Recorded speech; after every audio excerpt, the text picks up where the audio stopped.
श्रीमद् भागवतम पहला स्कंद तीसरा अध्याय श्लोक क्रमांक 19। भगवान के 15वें अवतार भगवान वामन देव की कथा का भाग 19। स्कंद 8 अध्याय 22 श्लोक क्रमांक 34।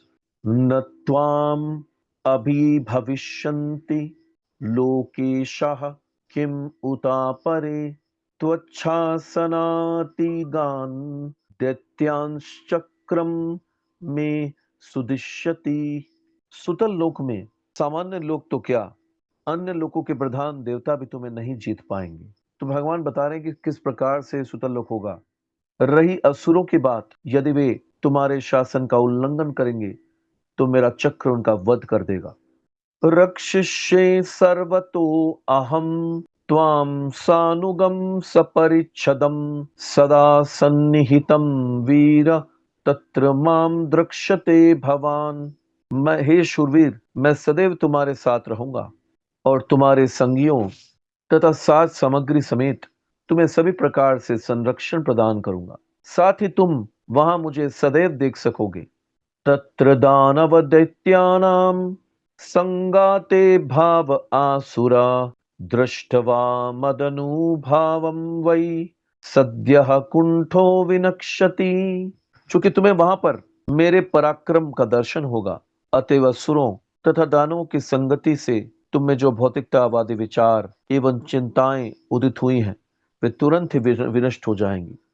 श्री भगवान ने बलि महाराज को सभी प्रकार की सुरक्षा के लिए आश्वस्त किया और अंत में यह भी आश्वासन दिया कि वे असुरों की कुसंगति के प्रभावों से उनकी रक्षा करेंगे। बलि महाराज निश्चय ही महान भक्त बन गए, किंतु उन्हें कुछ चिंता थी कि उनकी संगति शुद्ध भक्ति में नहीं है। इसलिए शिव भगवान ने उन्हें आश्वस्त किया कि उनकी आसुरी मनोवृत्ति नष्ट हो जाएगी। दूसरे शब्दों में, भक्तों की संगति से आसुरी मनोवृत्ति जाती रहती। सताम प्रसंगान मम वीर्य संविदो भवन्ति हृत्कर्ण रसायना कथः। श्रीमद् भागवत तीसरा स्कंद 25वां अध्याय 25वां श्लोक। जब कोई असुर शिव भगवान की महिमा का गायन करने वाले भक्तों की संगति करता है तो वह क्रमशः शुद्ध भक्त बन जाता है। तो भागवत के अष्टम स्कंद के अंतर्गत बलि महाराज के आत्मसमर्पण का 22वां अध्याय का भक्ति विधान तात्पर्य पूर्ण हुआ। तो अगला 23वां अध्याय में देवताओं को वापस स्वर्ग लोक की पुनः प्राप्ति होती है। श्री शुक उवाच इति उक्तवन्तं पुरुषं पुरातनं महानुभावो अखिल साधु सम्मता बद्धांजलिर्बाष्पकला कुलेक्षणो भक्त्या भक्त्युत्कलो गदगदया गिरा ब्रवीत। श्रील सुखदेव गोस्वामी ने कहा, जब परम पुरातन सनातन श्री भगवान ने सर्वत्र मान्य शुद्ध भक्त एवं महात्मा बलि महाराज से यह कहा तो बलि महाराज सजल आंखों से हाथ जोड़कर तथा भक्ति भाव के कारण लड़खड़ाती वाणी में इस प्रकार कहा। श्री बलिरुवाच अहो प्रणामाय कृतः समुद्यमा प्रपन्न भक्तार्थ विधौ समाहिता यल्लोकपालेस्त्वत् अनुग्रहो अमरैर अलब्ध पूर्वो अपसदे असुरे अर्पिता। बलि महाराज ने कहा, अहो, आपको सादर नमस्कार करने के प्रयास में ही कैसा अद्भुत प्रभाव है। मैंने तो आपको अपना नमस्कार अर्पित करने का प्रयास ही किया था, किंतु वह प्रयास शुद्ध भक्तों के प्रयासों के समान सफल सिद्ध हुआ। आपने मुझ पतित असुर पर जो अहेतु की कृपा प्रदर्शित की है वह देवताओं या लोकपालों को भी कभी प्राप्त नहीं हुई। जब वामन देव बलि महाराज के समक्ष प्रकट हुए तो उन्होंने वामन देव को तुरंत सादर नमस्कार करना चाहा, किंतु शुक्राचार्य एवं अन्य असुर संगियों की उपस्थिति के कारण वे वैसा न कर पाए। लेकिन श्री भगवान इतने दयालु हैं कि यद्यपि बलि महाराज वास्तव में नमस्कार न कर पाए और केवल मन में ही वैसा करने का प्रयास किया, तथापि पूर्ण पुरुषोत्तम श्री भगवान ने उन पर इतनी कृपा दिखा डाली जितने कि देवता भी कभी आशा नहीं कर सकते। जैसा कि भगवत गीता के दूसरे अध्याय 40वें श्लोक में पुष्टि की गई है, स्वल्पम अपि यस्य धर्मस्य त्रायते महतो भयात। तो यहाँ पर श्लोक आया, ये गीता का श्लोक है, दूसरा अध्याय 40वां श्लोक। नेहा अभिक्रमनाशो अस्ति प्रत्यवायो न विद्यते स्वल्पम अपि यस्य धर्मस्य त्रायते महतो भयात्। तो एक भक्त की कहानी मैं शेयर करना चाहता हूँ। एक ब्रह्मचारी है, वो अपनी कहानी सुनाते हैं। जब वो भक्त नहीं बने थे तो वे एक कंपनी में काम करते थे मुंबई में। तो 2010 की बात है, उनको कंपनी से छुट्टी मिल गई थी, उनकी छुट्टी अप्रूव हो चुकी थी। जब वे भक्ति नहीं करते थे, इस्कॉन में जुड़े नहीं थे, तब की बात है 2010 में। तो कंपनी ने उनको छुट्टी दे दी थी। जब वो जाने वाले थे तो उनके कंपनी के मैनेजर ने या उनके सीनियर ने उनको फिर बुलाया कि कुछ काम है, और 30 बड़े बड़े लोहे के कुछ सामान है जो उनको उठाने थे, वो उठाकर जो है उनको एक जगह पर रखने थे उठाकर। तो उन्होंने इस काम के लिए एग्री कर दिया, क्योंकि कंपनी उनको डबल पैसा देने के लिए तैयार थी। तो ये ओवर टाइम था। तो जैसे वो उठाकर उस लोहे की चीज को अपने सिर पर उठाकर रख रहे थे, तो उन्होंने मैक्सिमम वो रख दिए थे, सिर्फ 8 बचे थे बाकी के। तो जो वो 8 वो रखने लगे, एक उसमें से एक सिर पे था उनके, तो ऊपर इलेक्ट्रिक बहुत बड़ी वायर थी, 11,000 वोल्ट का करंट था। तो नीचे बच्चों को देखा उन्होंने, तो बच्चों को बचाने गए, और वो जो उन्होंने लोहे की चीज उठाई थी सिर पे अपने, लोहे का पाइप जो था मोटा वाला उठाया हुआ था, तो वो इलेक्ट्रिक वायर से छू गया, और 11,000 वॉट का जो करंट है वो उनको लग गया। तो वो पूरे के पूरे उनके हाथ जो है ऊपर इलेक्ट्रिक में चिपक गए, और वो पूरी उनकी बॉडी जो है उस पर लटक गई, पूरा शरीर उससे जल गया, हाथ पैर सब। तो वहां से फिर वो गिरे नीचे, और उनको एम्बुलेंस में हॉस्पिटल ले जाया गया। तो ये हॉस्पिटल जब ले गए, तो वहां पर उनको हॉस्पिटल में उनका इलाज चला, भर्ती किया उनको। तीसरे दिन रात के समय यमदूत उनको नजर आए। तो वो बताते हैं कि यमदूत की शक्ल कैसी थी। बोलते हैं कि मैंने 2 भयानक व्यक्तियों को देखा, जिनकी शक्ल बिल्कुल, उनका मुंह ऐसा भैंस जैसा था, ऐसा उन्होंने वर्णन किया अपने वीडियो में। भैंस जैसा उनका मुंह था, उनकी आंखें जलती हुई लाल लाल, रात का समय था लेकिन उनकी आंखें सूरज के जैसे तेज जलती हुई लाल लाल आंखें थी, और भैंस जैसा उनका मुंह था। तो वो दोनों आए, तो प्रभु जी ने उनसे पूछा कि आप कौन हैं और यहाँ पर क्यों आए। तो उन्होंने बताया कि हम यमदूत हैं, और हम तुमने जो पाप किए ना उसकी सजा तुमको देने आया है। तो उन्होंने बोला कि मैंने क्या पाप किया, मैंने तो किसी का खून नहीं किया, ना मैंने कोई चोरी की, ना डाका डाला, ना कुछ ऐसा कुछ किया नहीं मैंने। तो कौन सा पाप की सजा मुझे आप देने आए हो। तो उन्होंने क्या किया, सामने जो दीवार थी उसके ऊपर इशारा किया, तो बिना कोई एलईडी के, बिना टीवी के वहां पर स्क्रीन बन गई, और यमदूतों ने उसको दिखाया कि बचपन में उसने क्या क्या पाप किए थे। तो वो क्या देखता है कि उसने गांव में उनके स्कूल में कंपटीशन था सांप को पकड़ने का। तो उन्होंने 2 सांप को पकड़ा था, और सांप को पकड़ेंगे तो उसको बिस्किट इनाम मिलेगा, ऐसा कुछ था ना कंपटीशन। तो ये दोनों सांप पकड़ के आए, और एक सांप तो उनके हाथ से निकल गया। दूसरे सांप को, जिसमें खाना पकाते हैं कोयले का, वो होता है जो भट्टी, वो उन्होंने देखा कि कोयले की भट्टी जो है वो पूरी की पूरी शांत हो चुकी, उनको लगा शांत हो गई है, उसमें आग तो थी नहीं। तो उन्होंने एक सांप को उसमें डाल दिया, पर उसमें भट्टी में आग थी, वो उनको दिखी नहीं थी। तो जो एक सांप को डाला अंदर, तो थोड़े समय के बाद में ऐसे, जैसे मटर के दाने भून जाते हैं, ऐसे वो पूरा भून के सांप जो है पूरा जल गया, और उसकी वहां पे गंदी गंदी स्मेल आने लगी। तो बताते हैं कि जब मेरी माँ आई, माँ को पता चला मैंने ये किया है, सांप को मैंने भून दिया पूरा, तो उन्होंने मुझे थप्पड़ मारे। तो ये दिखाया पूरा यमदूतों ने, और उनको कहा कि देखो, तो उस सांप ने तुमको शाप दिया है कि जैसे तुमने मुझे जलाया है ऐसे तुम्हारा शरीर जलेगा। तो इसीलिए ये 11,000 इलेक्ट्रिक की जो वायर थी उसमें तुम चिपक गए, और तुम्हारा शरीर जल गया। तो उसका हाथ वाथ उन प्रभु जी ने दिखाया, उसका हाथ पूरा जल गया था, पूरा पैर हाथ और शरीर का कई हिस्से जल चुके थे, इतनी उनको बर्न्स थे उसमें। तो फिर ये सब करके यमदूत वहां से चले गए। फिर अगली रात को, चौथी दिन रात को फिर यमदूत आए।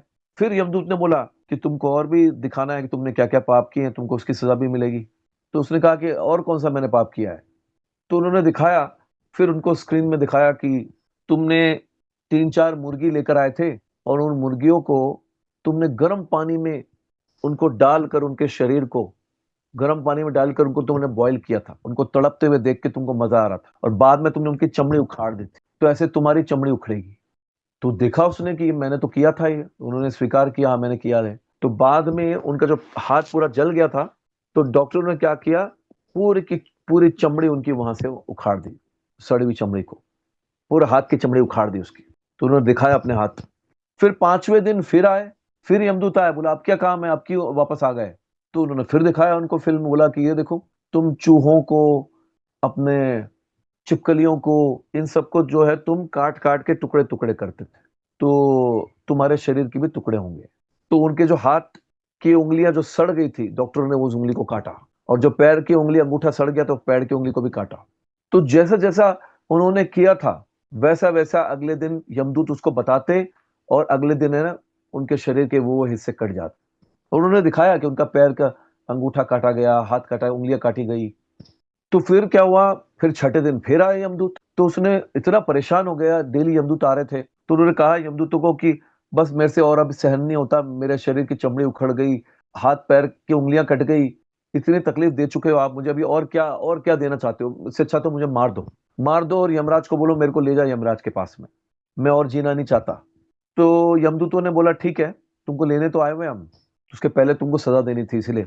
तो फिर आपस में डिस्कशन करने लगे, उनके पास कोई पर्चा था, तो पर्चे में पढ़ा उन्होंने, तो दूसरे यमदूत ने बोला कि अरे कुछ चमत्कार हो गया इसके साथ में। तो यमदूत ने पूछा कि क्या चमत्कार हुआ है?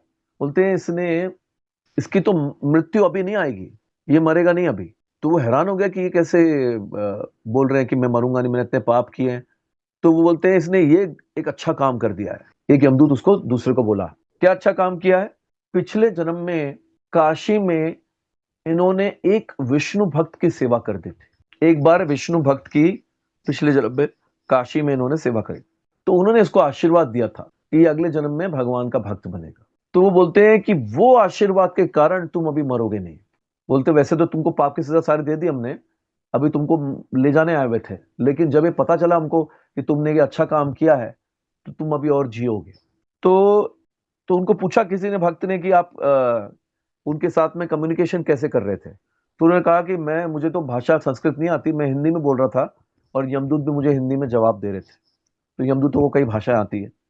तो उन्होंने कहा, यमदूतों ने उनको फिर इंस्ट्रक्शन देके गए कि आप जो हैं वापस पाप मत करना, जो आपने गलतियां करी है इसको रिपीट मत करो, वापस पाप मत करो, और विष्णु भक्त की कृपा से तुम बच गए हो, भी तुमको मारा नहीं पूरा भी, तो तुम जो है विष्णु की भक्ति को शुरू करो।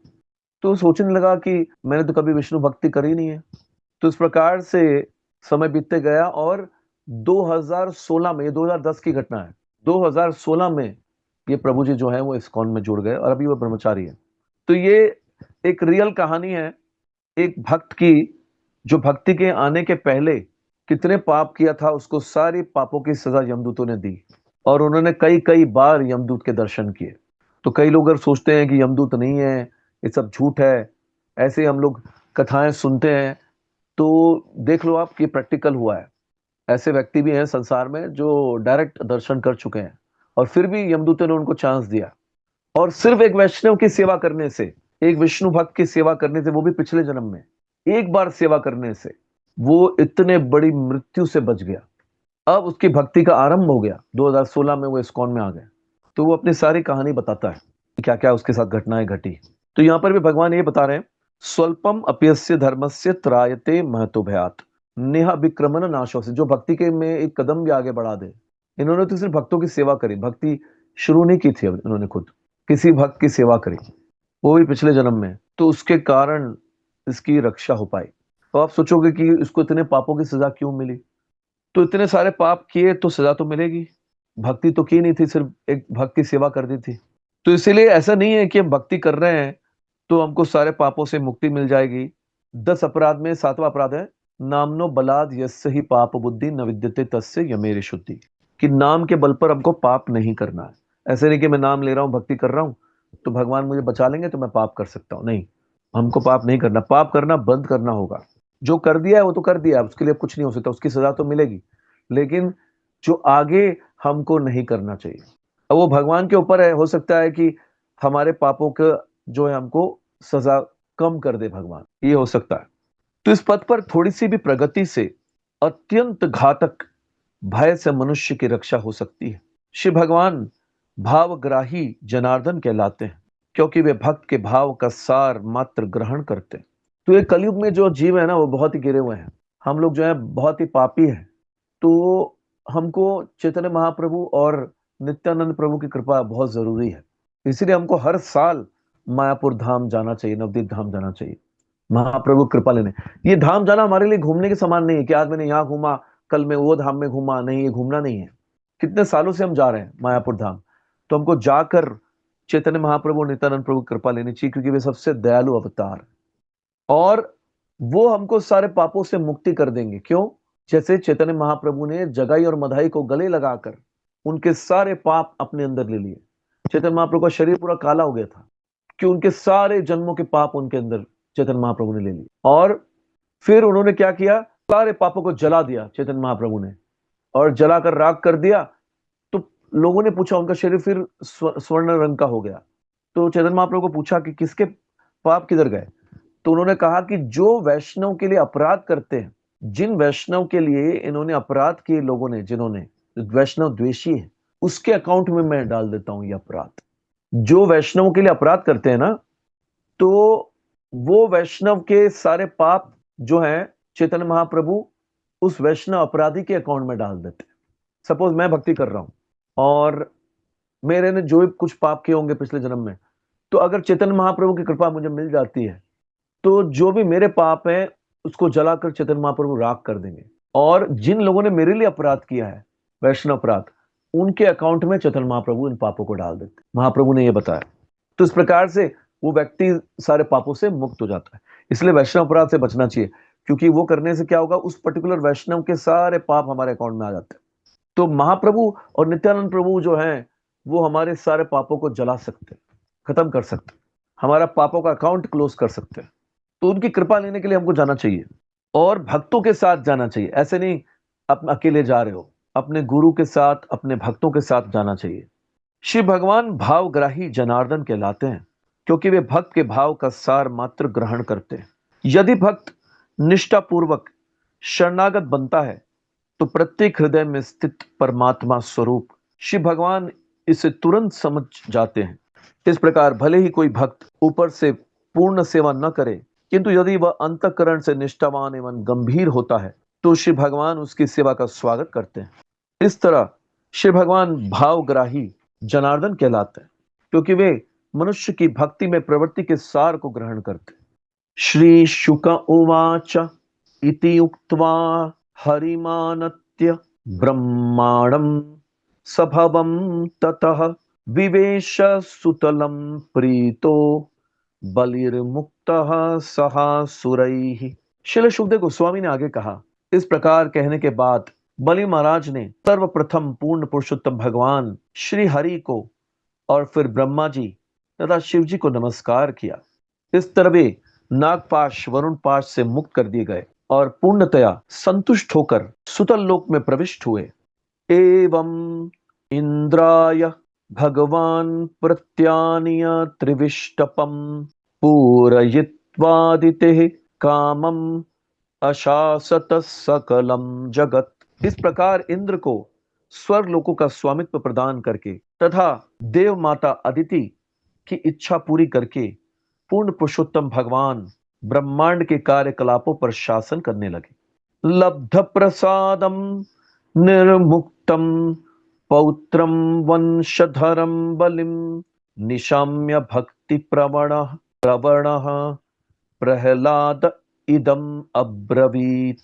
जब प्रहलाद महाराज ने सुना कि उनका पौत्र तथा वंशज बलि महाराज किस तरह बंधन से मुक्त किया गया है और उसे श्री भगवान का आशीर्वाद प्राप्त हुआ है, तो वे अत्यधिक प्रेमा भक्ति के स्वर में इस प्रकार बोले। श्री प्रहलाद उवाच नेमं विरिंचो लभते प्रसादम न शिर्न शर्वः किम उतापरे अन्ये यन्नो असुराणामसि दुर्गपालो विश्वाभिवंद्येर अभिवंदितांग्रिही।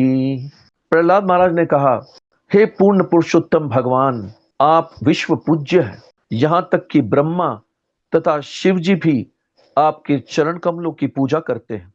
इतने महान होते हुए भी आपने कृपा पूर्वक हम असुरों की रक्षा करने का वचन दिया है। मेरा विचार है कि ब्रह्मा जी, शिव जी या लक्ष्मी जी को भी कभी ऐसी दया प्राप्त नहीं हुई तो अन्य देवताओं या सामान्य व्यक्तियों की बात ही क्या है। दुर्गपाल शब्द महत्वपूर्ण है। दुर्ग का अर्थ है जो सरलता से नहीं जाता। सामान्यतः दुर्ग का अर्थ किला होता है जिसमें आसानी से प्रवेश नहीं किया जा सकता। दुर्ग का अन्य अर्थ कठिनाई है। चूंकि पूर्ण पुरुषोत्तम भगवान ने बलि महाराज तथा उनके संगियों की सभी संकट से रक्षा करने का वचन दिया, इसलिए उन्हें यहां दुर्गपाल कहा गया है। अर्थात वे श्री भगवान को श्री भगवान जो समस्त कष्टप्रद दशाओं में संरक्षण देते हैं। दुर्ग किले को कहते हैं और दुर्ग की जो कंट्रोलर है उसे दुर्गा कहा जाता है। माया देवी का एक और नाम दुर्गा भी है।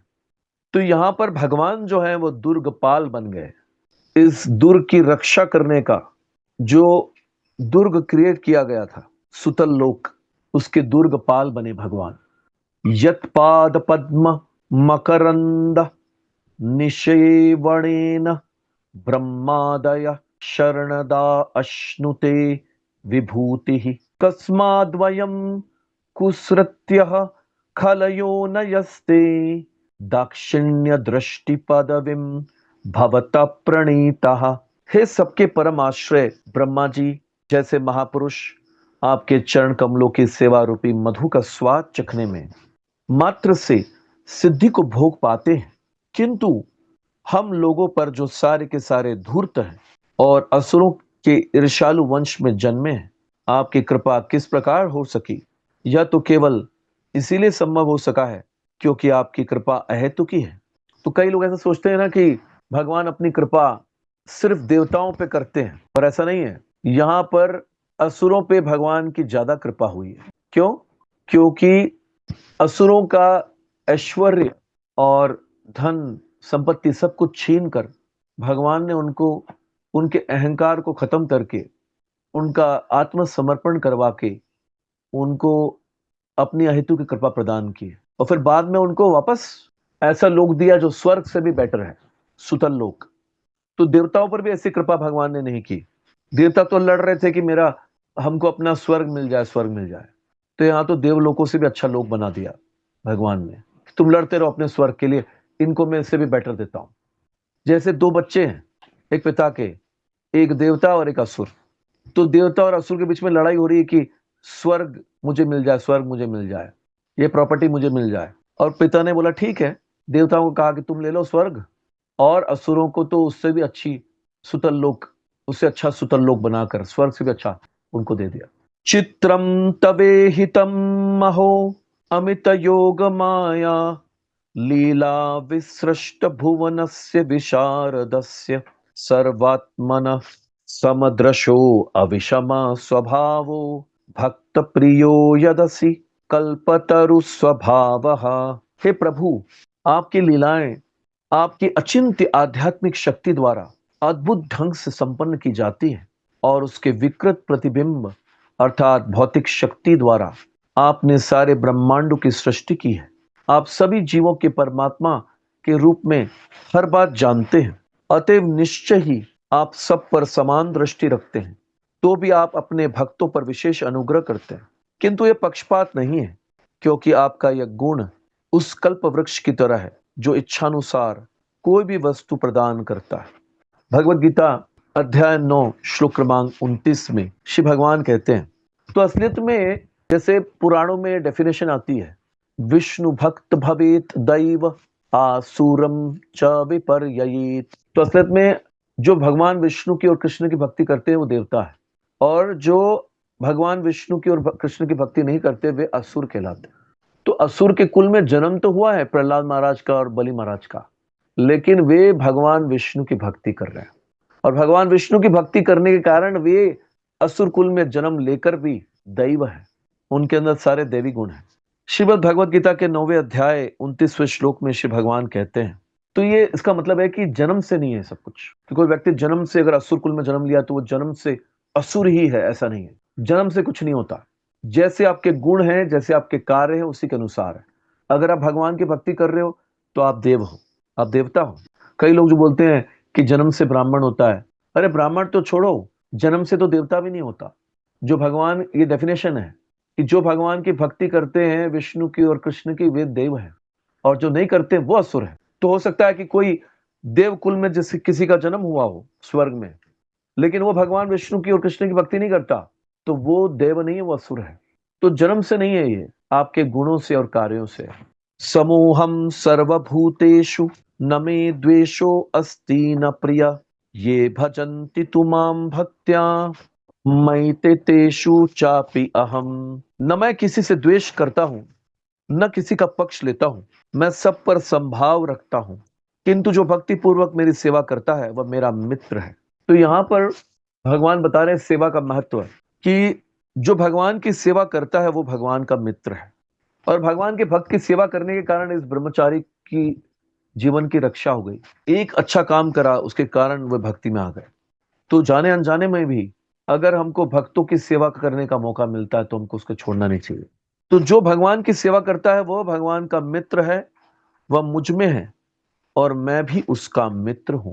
पूर्ण पुरुषोत्तम भगवान निसंदेह सभी जीवों के प्रति समदर्शी है, किंतु ये भक्त जो श्री भगवान के चरण कमलों में पूर्णतया समर्पित हो जाता है वह अभक्त से भिन्न होता है। दूसरे शब्दों में श्री भगवान से समान वर पाने के लिए हर व्यक्ति उनके चरण कमलों में शरण ले सकता है, किंतु अभक्त ऐसा नहीं करते, अतः उन्हें भौतिक शक्ति द्वारा उत्पन्न परिणाम भोगने पड़ते हैं।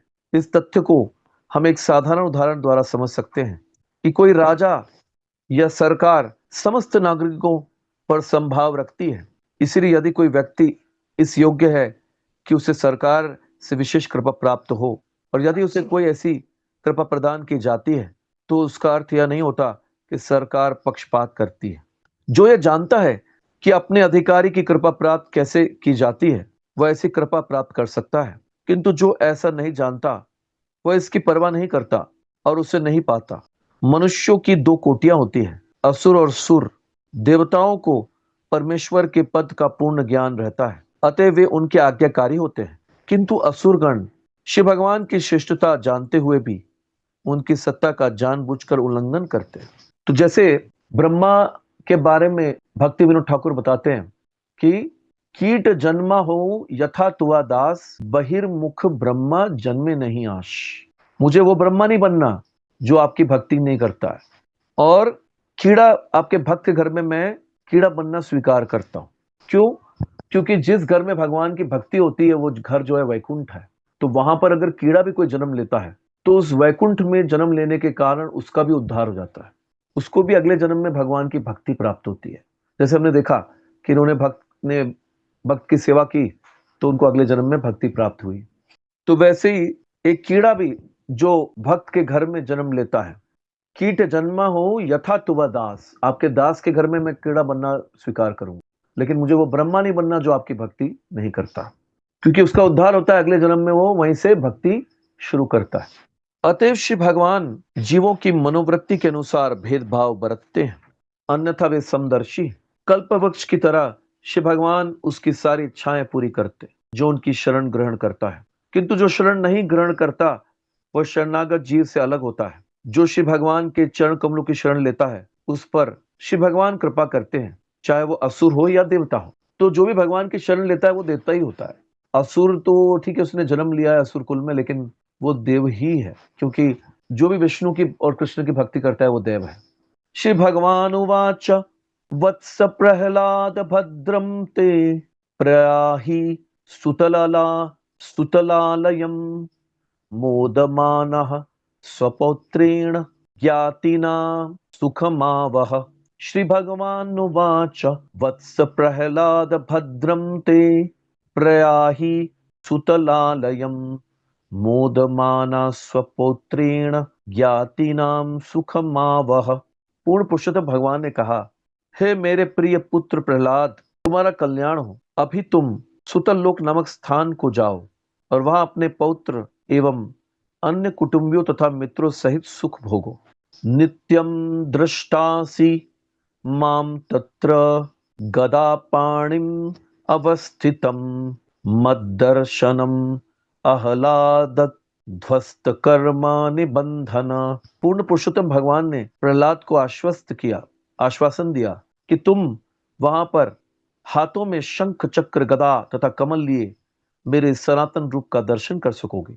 वहां मेरे निरंतर प्रत्यक्ष दर्शन से दिव्य आनंद प्राप्त करके तुम और अधिक सकाम कर्म के बंधन में नहीं पड़ोगे। कर्म बंधन में जन्म तथा मृत्यु का पुनरावर्तन होता है। मनुष्य इस तरह सकाम कर्म करता है कि वह अपने अगले जीवन के लिए एक दूसरा शरीर बना लेता है। जब तक वह सकाम कर्म में लिप्त रहता है उसे दूसरा भौतिक शरीर स्वीकार करना पड़ता है। तो सकाम कर्म का मतलब आपको पता है कि कोई भी कार्य जिसमें कोई भौतिक कामना हो, भौतिक फायदे के लिए, अपनी इच्छा पूर्ति के लिए जो कार्य करते हैं वो सकाम कर्म कहलाता है। भौतिक शरीरों की यह बारंबार स्वीकृति संसार बंधन कहलाती। इसे रोकने के लिए भक्त को सलाह दी जाती है कि वह निरंतर श्री भगवान का दर्शन करे। तो जन्म मृत्यु को रोकना है तो भगवान के दर्शन करते रहना चाहिए।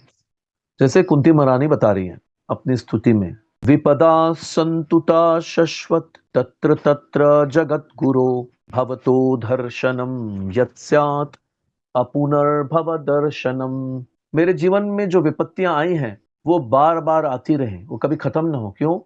क्योंकि जब ये विपत्तियां आती है तो आप हमारी रक्षा करने आते हो और आप हमको दर्शन देते हो, और आपके दर्शन करने से हमको ये जन्म मृत्यु का दर्शन नहीं करना पड़ेगा। तो लोग बोलेंगे कि कुंती महारानी को तो डायरेक्ट भगवान के दर्शन हुए, लेकिन हमको तो सिर्फ भगवान के अर्चा विग्रह के मूर्ति के दर्शन होते हैं।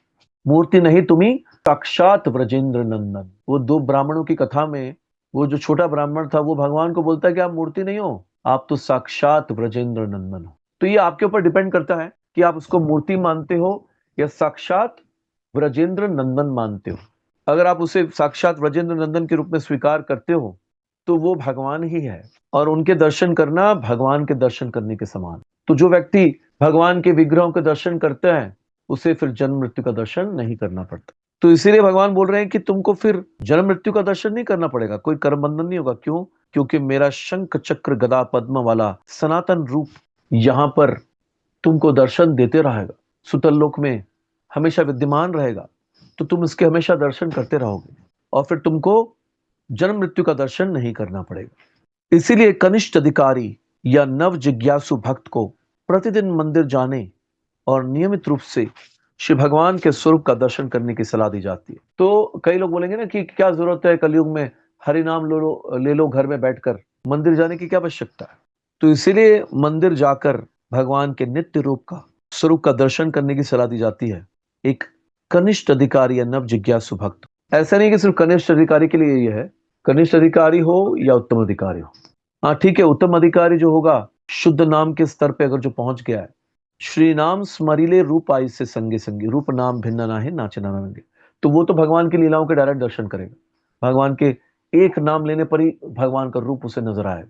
तो क्या उसको मंदिर जाकर दर्शन करने की जरूरत है? नहीं, वे भी मंदिर जाकर दर्शन करते। श्रील प्रभुपाद और श्रील गौर गोविंद गोस्वामी महाराज, हिज होलीनेस गौर गोविंद गोस्वामी महाराज तो डायरेक्ट भगवान की लीलाओं के दर्शन करते थे, लेकिन फिर भी वे मंदिर जाकर भगवान को प्रणाम करते थे, दर्शन करते थे।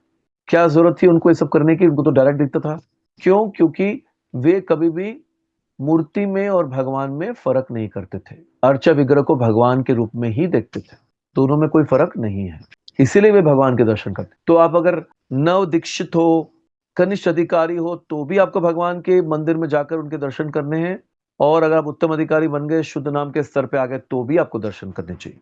श्री शुक उवाच आज्ञां भगवतो राजन् प्रह्लादो बलिना सह बाणमित्यमलप्रज्ञो मूर्ध्यानि अधाय कृताञ्जलिः परिक्रम्यादिपुरुषं सर्वासुर चमुपति प्रणतस्तद् अनुज्ञातः प्रविवेश महाबिलम्। श्री सुखदेव गोस्वामी ने कहा, हे राजा परीक्षित, समस्त असुर पतियों के स्वामी प्रहलाद महाराज ने बलि महाराज समेत हाथ जोड़कर शिव भगवान के आदेश को सिर पर चढ़ाया। शिव भगवान से हाँ कहकर उनकी प्रदक्षिणा करके तथा उन्हें सादर प्रणाम करके उन्होंने सुतल नामक निम्न ग्रह मंडल में प्रवेश किया।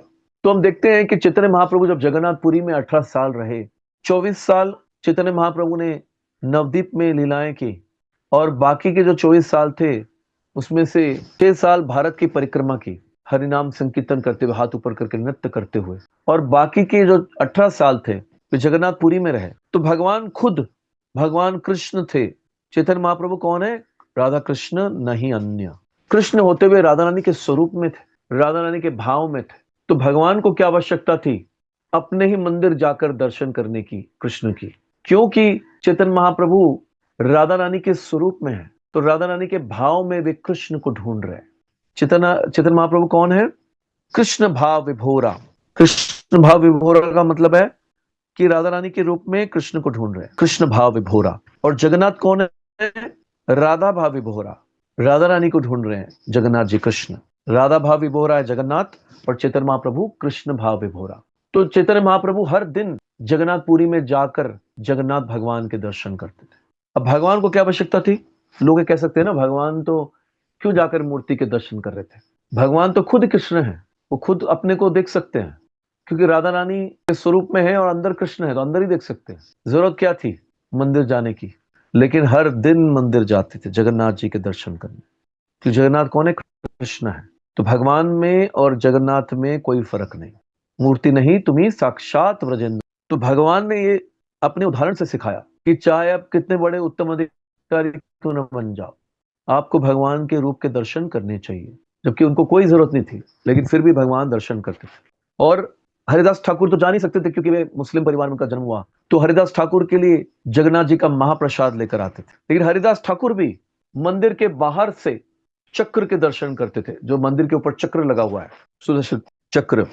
जो भी व्यक्ति अंदर नहीं जा सकते, जो बाहर कंट्री के लोग हैं, उनको अलाउड नहीं है अंदर, तो वो सुदर्शन चक्र को देखना भगवान जगन्नाथ के दर्शन करने के बराबर हो। तो हरिदास ठाकुर सुदर्शन चक्र के दर्शन करके जगन्नाथ के दर्शन करते थे। जबकि हरिदास ठाकुर तो खुद शुद्ध नाम लेते थे, डायरेक्ट भगवान की लीलाओं के और भगवान के रूप के दर्शन होते थे। लेकिन फिर भी वे सुदर्शन चक्र के दर्शन करके जगन्नाथ के दर्शन करते। तो इसीलिए कनिष्ठ अधिकारी हो चाहे उत्तम अधिकारी हो, सबको भगवान के सुंदर रूप के विग्रह के दर्शन करने चाहिए। अब लोग बोलेंगे आजकल तो बहुत आसान हो गया है, आजकल तो मंदिर वाले जो है फोटो निकाल कर डेली दर्शन का भेज देते हैं, या वीडियो भी आता है। Mayapur TV, ISKCON Dwarka TV, ISKCON Pune TV, सबका सबका चैनल हो गया है। तो डायरेक्ट वहीं से दर्शन हो जाते हैं, घर बैठे बैठे। घर बैठे बैठे सब हो जाता है, बहुत आसान हो गया आजकल तो ये ठीक है, घर बैठे बैठे दर्शन करना भी ठीक है, लेकिन हमको जाकर धाम में भगवान के दर्शन करने चाहिए, क्योंकि ये डायरेक्ट भगवान है। तो डायरेक्ट भगवान है तो भगवान से मिलना चाहिए ना। मूर्ति नहीं, तुम्हें साक्षात ब्रजेंद्र नंदन, कि आप मूर्ति तो नहीं हो, आप भगवान हो, तो भगवान से डायरेक्ट मिलना चाहिए। जैसे एग्जाम्पल मैं देता हूं कि अगर कोई व्यक्ति, उसकी बेटी या बेटा पढ़ाई के लिए दूर गए हुए हैं, एक पिता के, माता पिता के जो बच्चे हैं वो दूर पढ़ रहे हैं, अमेरिका में या यूरोप में कहीं पढ़ रहा है, तो वो वहां से फोटो भेज दे अपने पिताजी को, या तो व्हाट्सएप के थ्रू वीडियो कॉल करके देख ले। लेकिन 2-3 साल के बाद में पढ़ाई पूरी करके मिलते तो हैं कि नहीं? बस फोटो में ही दर्शन हो गए बेटे के, बस ठीक है, फोटो में ही मैंने वीडियो देख लिया, बस काफी है। मिलना पड़ता है ना उनसे। मिलते हैं, आप कैसे मिलते हैं अपने रिश्तेदारों से? फिजिकली जाकर मिलते हैं। तो वे डायरेक्ट भगवान है। तो आप अगर सिर्फ फोटो में दूर से देख लें और वीडियो में देख लें तो क्या काफी है क्या? हमको डायरेक्टली जाकर वहां पर फिजिकली धाम में जाकर, उस जगह पर जाकर भगवान के सुंदर रूप के दर्शन करने चाहिए, भगवान से डायरेक्ट मिलना चाहिए, क्योंकि वे मूर्ति नहीं है, वे डायरेक्ट कृष्णा है। इसीलिए हजारों लाखों लोग श्रीधाम मायापुर, श्रीधाम वृंदावन जाते हैं, कई कई साल, 40-40, 50-50 साल से जा रहे हैं रेगुलर भगवान से मिलने के लिए। ऐसे फोटो में तो कहीं से भी आप देख लोगे। जैसे हम अपने परिवार वालों से मिलते हैं, तो भगवान भी तो हमारे परिवार वाले ही हैं। तो भगवान को अपना परिवार का हिस्सा समझना, भगवान को अपना मित्र समझना, तो उनसे मिलना चाहिए। ऐसे नहीं कि सिर्फ अपने परिवार वालों से मिल रहे हैं, लेकिन भगवान से तो मिल नहीं रहे हैं, भगवान को तो दूर से देख लेते हैं।